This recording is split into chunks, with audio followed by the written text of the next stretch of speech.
இருக்கேன் சிவா. எனக்காக நீங்க பாவப்பட வேண்டாம். நான் எப்பவுமே பரிதாபத்தை விரும்புறது இல்ல. அம்மா, ஐயா, சித்தி, காவேரி, நிலா இவங்க அன்பு என்ன இங்க சந்தோஷமா வச்சிருக்கு. ஜனனி உன்னை திட்டும் போதெல்லாம் எனக்கு கோபம் வந்துடுது. என்னால கண்ட்ரோலாவே இருக்க முடியல.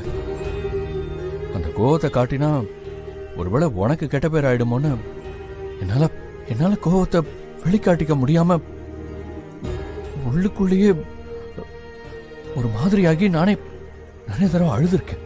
அது ரொம்ப தப்பு சிவா. வாழ்க்கையில அழக்கூடாதுன்னு வைராகியமா இருக்கேன். நீங்க என்ன அழ வைக்க மாட்டீங்கன்னு நம்புறேன்.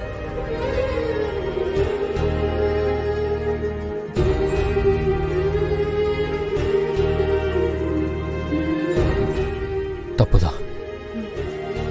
அக்கா, இன்னொரு ரைஸ் தரவா? இதே இன்னும் சாப்பிட ஆரம்பிக்கல. இதுவே போதும்.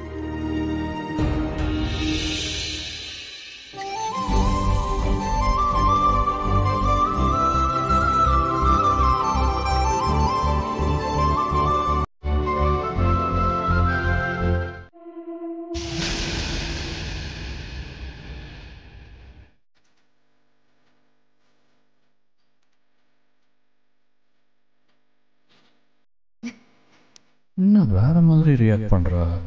என்ன? நான் அப்ளை பண்ணட்டுமா?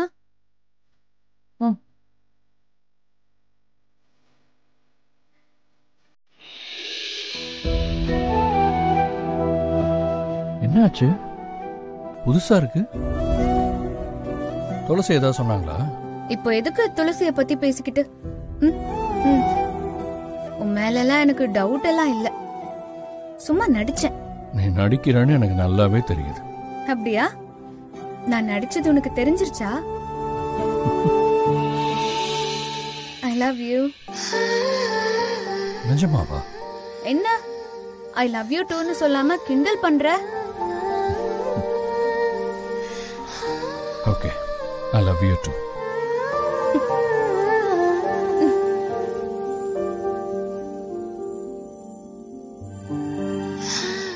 துளசி அப்படி என்ன மந்திரம் பண்ணான்னு தெரியலையே.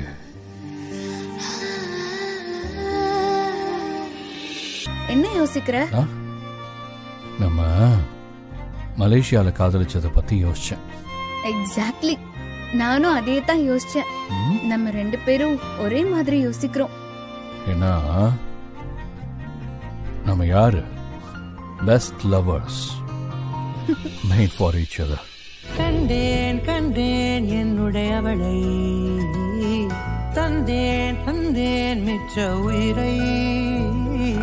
கண்டேன் கண்டேன் என்னுடையவனை, தந்தேன் தந்தேன் மிச்ச உயிரை.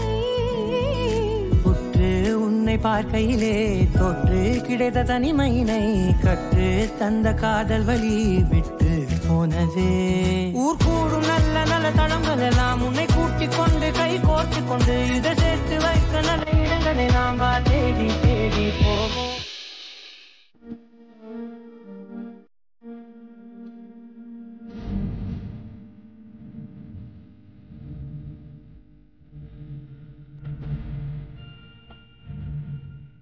என்னங்க? என்னங்க ஏதோ யோசிச்சுட்டு இருக்கீங்க? என்னங்க விசாலாச்சி, நல்லா யோசிச்சு பார்த்தேன். எலெக்ஷனுக்கு ஒரு நாள் இருக்கிறதுக்கு முன்னாடி வேட்பாளரை அரெஸ்ட் பண்ணி சட்ட சிக்கலை உண்டு பண்ண விரும்ப மாட்டாரு அந்த இன்ஸ்பெக்டர். கண்டிப்பா உன்னை அரெஸ்ட் பண்ண மாட்டாங்க. துளசியை அரெஸ்ட் பண்ணலன்னா வேற யாரை அரெஸ்ட் பண்ண போறாங்க? பட் அரெஸ்ட் பண்றது எப்படியோ கன்ஃபார்ம் மாதிரி தான் இருக்கு. என்ன சிவா, உங்க அப்பாவை அரெஸ்ட் பண்ண திட்டம் போட்டிருக்காங்களா? சான்ஸே இல்ல. ஐயாவை அரெஸ்ட் பண்ணுனா நீங்களும் சிவாவும் கோவம் ஆயிடுவீங்கன்னு அவங்களுக்கு நல்லாவே தெரியும். அதனால கொஞ்சம் அவங்க பயப்படுவாங்க. வேற யாரு கைது பண்ண போறாங்க?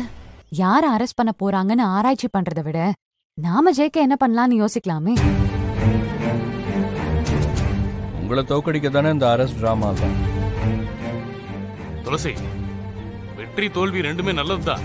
தோல்வி பாடத்தை கத்துக் கொடுக்கும், வெற்றி பக்குவத்தை கத்துக் கொடுக்கும். ஆனா வெற்றி கெட்டவங்க கைக்கு மட்டும் போயிடக்கூடாது. கெட்டவங்களை தோக்கடிக்க நாம என்ன வேணாலும் பண்ணலாம். யாருக்கும் எந்த பாதிப்பும் வராத வகையில எது வேணாலும் செய்யலாம். உனக்கு புரியும்னு நினைக்கிறேன்.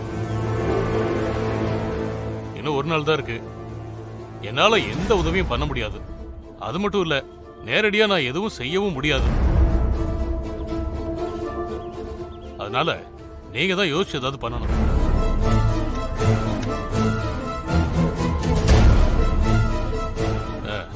இத பாருங்க, மறுபடியும் சொல்றேன், கெட்டவங்க ஜெயிக்க கூடாது.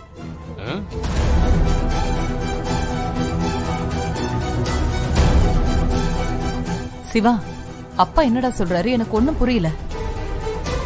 எனக்கு நல்லா புரியுதுமா. துளசி, உனக்கு புரிஞ்சா போதும். எப்படியாவது ஜெயிச்சிருமா.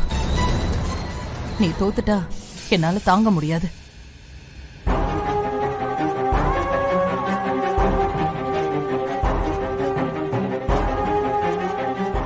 என்ன துளசி, என்ன யோசிக்கிற? மறுபடியும் மேகலை அம்பல குடும்பத்துக்குள்ள வரக்கூடாது. அதுதான் எனக்கும் பயமா இருக்கு. அந்த மேகலை ஏதோ பிளான் பண்றாங்க. இப்ப என்ன பண்ணலாம்? சிவா, எனக்கு சின்ன வயசுல இருந்து ஒரு பழக்கம் இருக்கு. ரொம்ப கன்ஃபியூஸ் ஆயிட்டாலோ இல்ல ரொம்ப வருத்தத்துல இருந்தாலோ கொஞ்ச நேரம் நான் பரதநாட்டியம் ஆடுவேன்.